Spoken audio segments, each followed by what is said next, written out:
Happy சாயனம். வணக்க மக்கள், என்னால அவங்க சிவா. இப்போ பார்த்தீங்கன்னா நிறைய மக்கள் அவங்க வாழ்க்கையில் பல விஷயங்கள் அடிக்ஷன் ஆகிருக்காங்க. அடிக்ஷனாக என்ன பார்த்தீங்கன்னா ஃபோனுக்கு அடிக்ஷன் ஆகுது, இல்லைன்னா இந்த ட்ரக்ஸுக்கு அடிக்ஷன் ஆகுது, ஸ்மோக்கிங்க்கு அடிக்ஷன் ஆகுது. அடுத்து இந்த மாதிரி பல கெட்ட விஷயங்கள் இருக்குது. அந்த கெட்ட விஷயங்கள்லாம் அடிக்ஷன் ஆகி அவங்களுக்கு ஃபுல்லாக அதுக்குள்ளே இருக்கு. அதுலேருந்து வெளியே வரவே முடியும். அதுலேருந்து வெளியே வர்றதுக்கு நம்ம சிம்பிளான ஃபாலோ பண்ணி கண்டிப்பாக நீங்களும் அடிக்ஷன்லேருந்து வெளியே வரணும். ஓகேவா?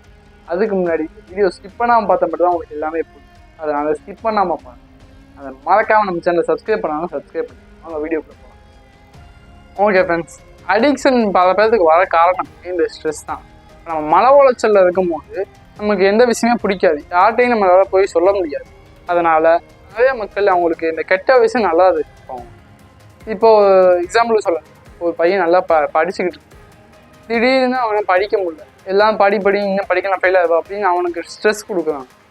அந்த மாதிரி நிலைமையில அவன் யார்கிட்டையும் அதை போய் சொல்ல முடியாது, மற்றது எதுவும் முடியுது அப்படின்னு சொல்ல முடியாது. அவன் அப்போ போய் ஃபோன் எடுக்கிறான். ஃபோன் எடுத்து அவன் அப்படியே பார்த்துக்கிட்டே இருக்கான். அந்த மாதிரி பார்க்கும்போது அவன் செல்லுலேயே முழுசாக முழுகிதான். அப்போ இன்னும் அவனால் படிக்க முடியாது. அந்த மாதிரி நிறைய பேர் பல விஷயங்களுக்கு அடிக்ட் ஆகுது.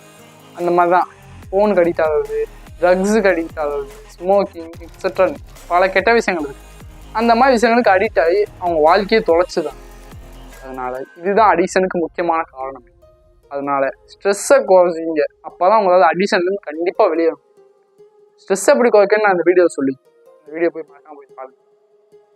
இப்போ நான் அடிக்ஷனை ஃபுல்லாக எப்படி அழிக்கிறதுன்றதை நான் சொல்லிடுறேன். ஃபர்ஸ்ட் ஒன்று என்ன பார்த்தீங்கன்னா, நீங்கள் மக்களோட சேர்ந்து பேச நல்லா பழகணும். மக்களோட எப்பவுமே தனிமையாக இருக்கக்கூடாது. உங்கள் அப்பா அம்மா தங்கச்சி அந்த மாதிரி வீட்டில் குடும்பத்தில் இருக்கவங்க நல்லா பேசணும். ஏதாவது ஃப்ரெண்ட்ஸ்கிட்ட பேசணும் ஜாலியாக. அப்போ இந்த மாதிரி நேரங்களில் உங்களுக்கு இந்த மாதிரி பணம் தோணும்போது நாங்கள் நல்லா போய் குடும்பத்தில் இருக்க பேசிக்கிது எப்பயும் ஜாலியாக பேசணும். அடுத்து ஃபோன் அடித்து பேசணும். அந்த மாதிரி நிறைய பேர்கிட்ட பேசும்போது நமக்கு அந்த எண்ணமே வராது, நம்ம அவங்கள்டே ஜாலியாக இருக்கும். அதனால நம்ம அந்த கெட்ட விஷயங்களை அடிக்ட் ஆகும். ஓகேவா? அடுத்து என்னென்னு பார்த்தீங்கன்னா, நீங்கள் மெடிடேஷன் ஒன்றும் கிடையாது. நான் கூட உட்காந்து கண்ணை மூடி மூச்சை கான்சன்ட்ரேஷன் பண்ணும், அதுதான் மெடிடேஷன். நீங்கள் மெடிடேஷன் பண்ணால் கண்டிப்பாக அடிக்ஷன் வெளியே வர வாய்ப்பு இருக்குது. அடுத்து மூணாவது பார்த்தீங்கன்னா, நீங்கள் ரீடிங் புத்தகம் படிக்கணும். இங்கிலீஷ் ஆர் தமிழ் ஏதாவது ஒரு புக்கு எடுத்து நீங்கள் படிக்கணும். தினமும் படிக்கணும், ரீட் பண்ணணும். ஓகேவா? அடுத்து நாலாவது என்ன பார்த்தீங்கன்னா, எக்ஸசைஸ் பண்ணணும். எக்ஸசைஸ்னால் பெருசாக ஒன்றும் கிடையாது. உங்களால் முடிஞ்ச எக்ஸசைஸ் பண்ணணும். இப்போ ரன்னிங் போகலாம், அடுத்து புஷ்அப்ஸ் பண்ணலாம், இந்த மாதிரி ஸ்கிப்பிங் பண்ணலாம். இந்த மாதிரி நல்ல விஷயங்கள் எக்ஸசைஸ் நல்லா உங்களால் முடிஞ்ச எக்ஸசைஸ் பண்ணலாம். ஓகேவா? எக்ஸசைஸ் பண்ணால் கண்டிப்பாக அடிக்ஷன்லேருந்து வெளியே வர பல வாய்ப்புகள் இருக்குது. அடுத்து அஞ்சாவது பார்த்தீங்கன்னா, உங்களுக்கு என்ன இதை புதுசாக அதை க்ரியேட் பண்ணி அதை வரைங்க, அதை கிராஃப்ட் மாதிரி எதாவது பண்ணு. உங்களால் என்ன பண்ண தெரியும், உங்களுக்கு என்ன ஐடியா இருக்கோ அதை பண்ணு. அதை பண்ணி அந்த மாதிரி பண்ணும்போது உங்களுக்கு அடிக்ஷன் வராது. அதனால் புது விஷயங்களை நீங்கள் செய்யும்பொழுது அடிக்ஷன் வர வாய்ப்பு கிடையாது. ஓகேவா? அடுத்து ஆறாவது விஷயம் பார்த்தீங்கன்னா, நீங்கள் கடவுள்கிட்ட வேண்டணும். இந்த இறைவன்கிட்ட நீங்கள் வேண்டணும். உங்களுக்கு எனக்கு இந்த மாதிரி வந்துருச்சுப்பா, எனக்கு எப்படியாவது காப்பாற்றுப்பா, தினமும் அவர்கிட்ட வேணும். உங்களுக்கு எந்த தெய்வமாக இருந்தாலும் ஓகே. எல்லா தெய்வமும் எனக்கு ஒன்று தான். ஓகேவா? அந்த தெய்வத்தை உங்களுக்கு எந்த தெய்வமோ அந்த தெய்வத்தை நீங்கள் வேண்டணும். வேண்டுதான் உங்களுக்கு அடிக்ஷன் வெளியே. ஓகேவா?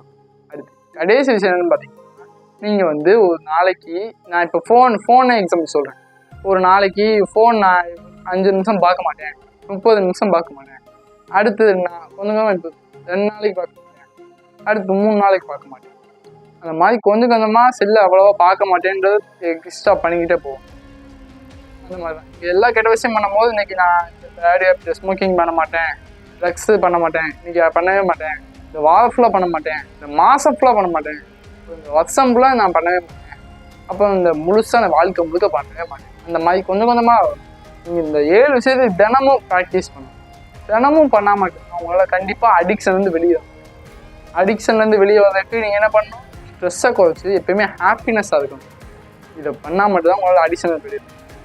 அடிக்ஷன்லேருந்து வெளியே வரதுக்கு முக்கியமான பாயிண்ட் என்னென்னு பார்த்தீங்கன்னா, உங்களை சார்ந்து இருக்கிறவங்க நீங்கள் நினச்சிக்கோங்க. இப்போ உங்கள் பேரண்ட்ஸ் எடுத்துக்கோங்க. உங்கள் பேரண்ட்ஸ் இருந்தால் பேரண்ட்ஸ் அம்மாவை நினச்சாலே நம்ம எல்லாத்தையும் விட்டுருவோம். நம்ம குடும்பம் இருக்குன்னா குடும்பத்தை நினச்சி பார்த்தாலே அடிக்ஷனாக விற்றுவோம். அடிக்ஷன் வச்சுக்கு நான் சிம்பிளாக ட்ரிக்ஸ் சொல்லி ஃபாலோ பண்ணுவேன். கண்டிப்பாக வாழ்க்கையில் கண்டிப்பாக நீங்களும் பெரிய ஆளாக நானும் உண்மையாக இருக்கேன். அதுக்கு முன்னாடி நம்ம சேனலை சப்ஸ்கிரைப் பண்ணாங்க, சப்ஸ்கிரைப் பண்ணி வச்சு பெல்லைக்கான் தொட்டு ஆல் நோட்டிஃபிகேஷன் வீடியோ பிடிச்சிருந்தா லைக் பண்ணுங்கள், மறக்காமல் உங்கள் ஃப்ரெண்ட்ஸ்க்கு ஷேர் பண்ணுங்கள். மீண்டும் சந்திப்போம். நன்றி, வணக்கம். ஓம் அகத்தீசாய நமः.